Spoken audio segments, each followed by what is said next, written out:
Good morning folks, how are we all doing? Welcome back to the channel. Right, today is the 1st of December. And it's a very frosty 1st of December. It's about 1 degree above freezing at the moment. And for some daft reason I'm out on the brine. Well, actually it's not a daft reason, I'm on my way down to M&P's in Cardiff. I'm going to see if I can take one of the lists of bikes that I'm interested in doing a review on, see if I can take one out for a review today.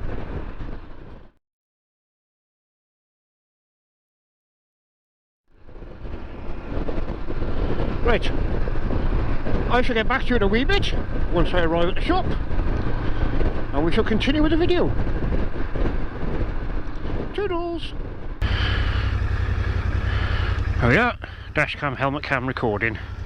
Jolly marvellous. Okay folks, do a small adjustment of that.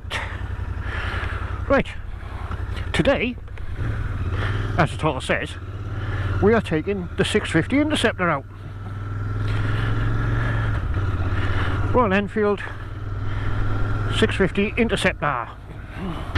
Now this is the more upright version of the two bikes, because obviously you've got the Continental GT, which I test rode the other day. Video should be on my channel, I'll put a link above, if I remember. And the other one in the series, as it were, is the 650 Super Meteor, which I test rode a while ago. Again, I'll try to remember to put a link above. Now the Interceptor is the upright retro looking bike, looks very much like a Bonneville, Triumph Bonneville. As far as I'm aware, all the basic statistics are the same between this and the GT and the Super Meteor, you know, engine wise and that. Also there's differences in the gearing, etc. Same basic layout, we've got same switch gear, engine kill switch and start button, hazards, indicators, horn, and lights, pass, high beam, dip. Clocks just like the GT, nice, clear, retro looking clocks. Same setup with a digital display with the mileage or odometer and your trip meters. That's basically it. You don't get rider modes, you don't get any fancy electronics on these bikes. Obviously you get ABS. Excuse me, but they are very basic, which I like. It sounds lovely. Gearbox is nice and smooth, clutch is smooth, brakes just like the GT, very nice, very positive. Now I can actually see where I'm going now. The engine is a nice big twin, it would be 47 brake horse I believe, something like 50 odd newton meters of torque. Nice and smooth, smooth as silk, just the way you like it, or you want it. Again, if you saw it on the camera there, I will show you on the walk around. They have the little metal brackets to protect your knees from the cylinder heads. Foot pegs are slightly behind you. My feet are basically in line with my hips. My feet are back a little, but as obviously very upright, reasonable width, braced like old school motocross bars. It's an upright riding position, but it's very, very comfortable. Obviously there's no wind protection whatsoever because there's no screen or anything. It is a naked bike. Mirrors, same as the GT, nice mirrors, nice and clear. Just that a little. They don't seem to vibrate or shake around at all, even at speed. They're not the prettiest of things. In fact, I'll probably fit bar ends on this one as well, or nicer mirrors, but yeah, nice. Standard exhaust sounds lovely. Yeah. This bike is very much like the Continental GT, just a different riding position.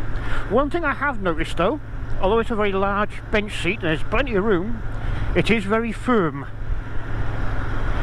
It feels quite a solid seat. Now whether that's the suspension or whether that's the actual seat itself, I wouldn't like to say. But in comparison to the GT, it is very firm. In comparison to my KTM, it's like a sofa. For anybody who owns KTM will understand that one. Again, you have adjustment, span adjustment on the levers, clutch and brake. Back brake's nice and easy, and again, the foot pegs are just where I want to put my legs. Sod's law. Now I have a 30-inch inside leg, and I can basically put the balls of my feet on the floor. Give you an idea of what it's like to sit on. It feels very light. Don't know what the actual curb weight is. Probably much the same as the GT, about the 200 kilo mark. But it feels lovely and light to ride.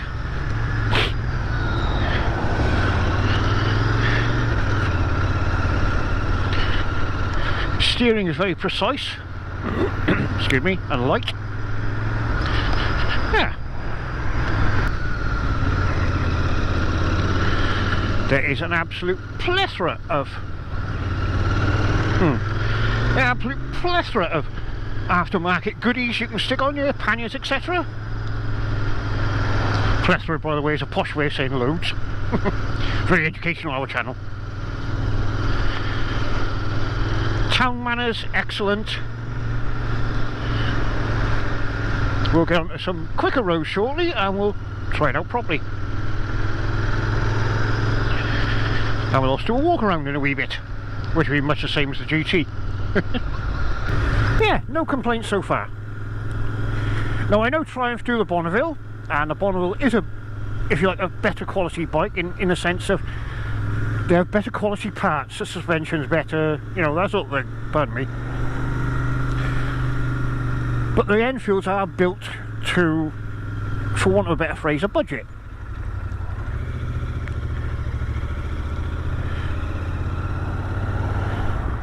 They're more affordable bikes. Now I know originally their build quality was suspect, shall we say. Some of the early bikes were a bit dodgy,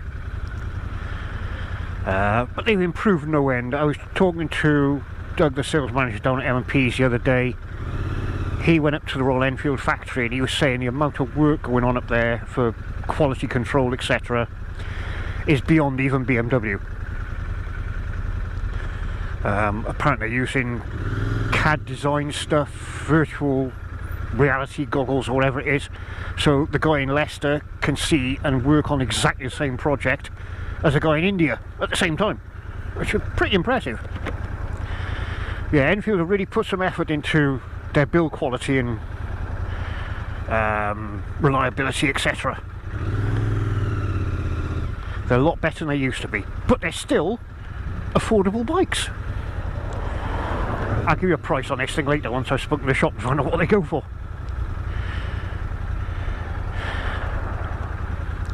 Right, as I'm stuck in traffic, I'm going to shut you off for now, and I'll come back to you in a wee bit when we do the walk around. Toodles! Right folks, here we are in my favourite walk around spot, Cosmesson Lakes. Royal Enfield Interceptor 650. Basically same engine, chassis, etc. as the Continental GT. The specifications I've gleaned off the internet. I shall put on the screen now.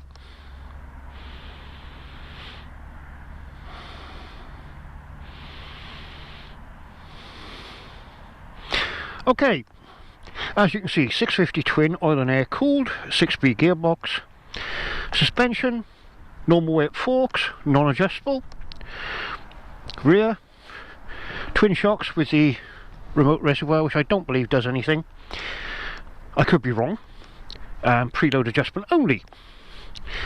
Brakes, single disc front, single disc rear, bi-bree calipers, twin pot front, single pot rear. twin exhaust system. Now this particular model comes with the black alloy wheels and a blacked out exhaust. They do other models, ones with spoked wheels, which I personally think look far better, and they do chromed exhaust, depending on your preference or what you fancy. This is the rather large and flat seat, although it is quite firm. Grab rail. Same retro lights as the GT, I presume they're all LEDs, I don't honestly know. Slight difference between this and the GT is the foot pegs, as you can see, are further forward. But again, when you go to put your feet down, they are obviously in the wrong place, as most bikes are. This also comes with a centre stand, which the GT I test rode didn't have. Whether or not you can get one for the GT, I'm not sure. And these are little metal brackets I was referring to that keep your knees off the cylinder heads. It's only my left knee that seems to be touching for some reason. Maybe it's the way I ride, I don't know. But yeah, it's a really nice bike, retro styling, like I say, much like the Bonnevilles, etc. Rides beautifully. I've got no issues with it at all. It's basically exactly the same as a GT with different bodywork, I would say. So if you want an upright riding position, you buy the Interceptor. If you want a calf racer styling, you buy the GT. If you want a cruiser, try the Super Meteor. Now, I would strongly recommend you go down to M&P's or your local dealer. I got to say M&P's because they're allowing me to ride these bikes. Pop down and book yourself a test ride. Try it for yourself, see what you think. But remember, these bikes are not like Triumphs where they use very, very expensive and high quality suspension components, etc. These bikes are built to a sort of budget. They're affordable bikes. And I allow for that fact. I mean, well, I'm not sure the exact price. I'll pop it on the screen now. Obviously, prices depend on the model you buy. Yeah, you know, when you're talking a difference of maybe 3 or 4 grand between this and a Bonneville, it depends on your budget and how much you want to spend on the bike. Do you really want to spend the extras to buy the Triumph, or are you happy to go for the more affordable price of the Royal Enfield? Personally, I see nothing wrong with them. I do like Enfields. I'm a bit of an Enfield fan. I've not ridden any of their bikes which I dislike, I have to be honest. Question, would I own the Interceptor? Well, in honesty, no, I wouldn't. The only reason being that I want a Continental GT. I love calf racers. That's my cup of tea, is the calf racer. I have inquired this morning about cost of finance, etc. And to be honest, at the moment it's just not feasible, but in due course, maybe one day. I got an idea what it's going to cost me anyway. So no, I wouldn't have an Interceptor, purely and simply because it's not the bike for me. If I own a bike, I want it to fit into a specific reason for buying it. It fits into my dream garage, if you like. The Interceptor's not in there. Might be for you, it's not for me. Hey ho, we're all different. As I've said every time, my reviews are based on my opinions and my views of the bike I'm riding at the time on a test ride. Just the same as you would do. If you went down to MP's and booked yourself a test ride, half hour, whatever, I do the same, and I review the bikes on that test ride, my opinions on what I think of it. Doesn't mean I'm right, doesn't mean I'm wrong, and I'm certainly not sponsored or anything by M&P's or anybody else. All my comments are entirely my opinions. Nobody has any influence over it. I will state, for the sake of clarity, honesty, whatever you want to call it, Mrs. Grumps does work for M&P's, the company, but she has absolutely no influence whatsoever on the reviews. Okay, there you go. That's basically it. There's not much more I can tell you about this bike. It's basically the same as the GT, the 650 Super Meteor. I think they're awesome machines personally. I see nothing wrong with them, and for a bike that's going to cost you, off the top of my head, around 6k, I really can't see an issue. One thing I have noticed for these bikes, same as a Continental GT, as you notice when you're on the side stand, they do lean quite a fair way over. So please be careful where you're parking one. If it's on quite a steep camber, the bike may lean quite a fair way over. I did notice with the GT it was quite heavy to sort of manoeuvre around. Yeah, this one feels the same. It's a little bit weighty to push around. You can feel it's 200 kilos if you like. But once you're moving, and I mean literally, once you're moving 2 miles an hour, etc., there's no weight to it at all. It balances so beautifully. So yeah, I could highly recommend one of these if you fancy this kind of bike. Okay, let's get going. Let's get on to some quicker roads so we can see what it's like at speed, or reasonable paces, up to motorway speeds, and we shall come back to you on that one. Catch you all in a wee bit. Toodles! Right, just before I get going, I've got to say a massive thank you to M&Ps in Cardiff for allowing me to test ride these bikes. It really is much appreciated. It's content for my channel, and it's obviously free advertising for them. So, brilliant. And as I say, they don't sponsor me, they don't control what I say or do on these test rides. It's entirely my opinions, what I think of the test ride on the day. As I said, for full disclosure earlier, Mr. Grumps does work for M&P's company, but that has no bearing whatsoever on what I say and do with these test rides. And as I always say, please go test ride it for yourself and see what you think. Right, on with the test ride. Back in a wee bit. See then, let's see what it does on a more open road, a dual carriageway.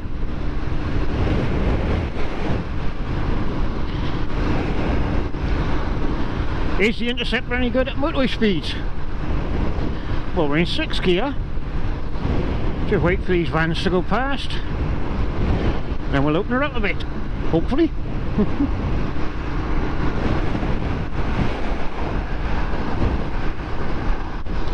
$60.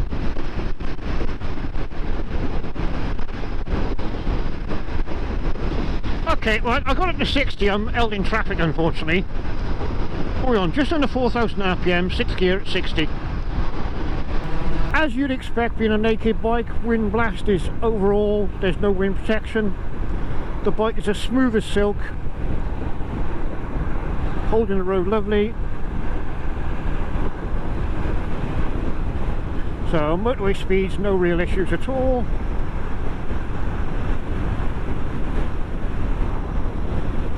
It's got a bit of poke to get you on an overtake if you have to. Yeah. That was 6th gear acceleration, not bad.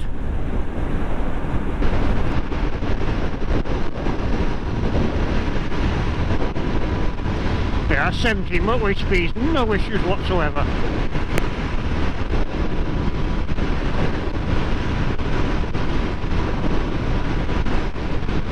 So yes, the Interceptor does motorway speeds. Happy days.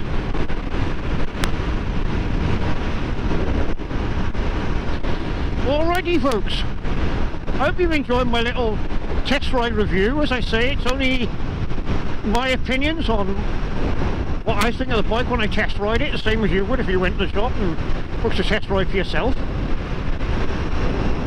I'm no expert. I have many years of experience riding various bikes. But please do test ride these vehicles for yourself before you make a decision.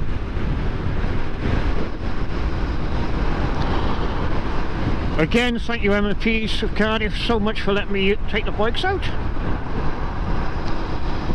And for all my viewers, thank you so much for watching my video. I hope you liked it. I hope it's been of some use to you.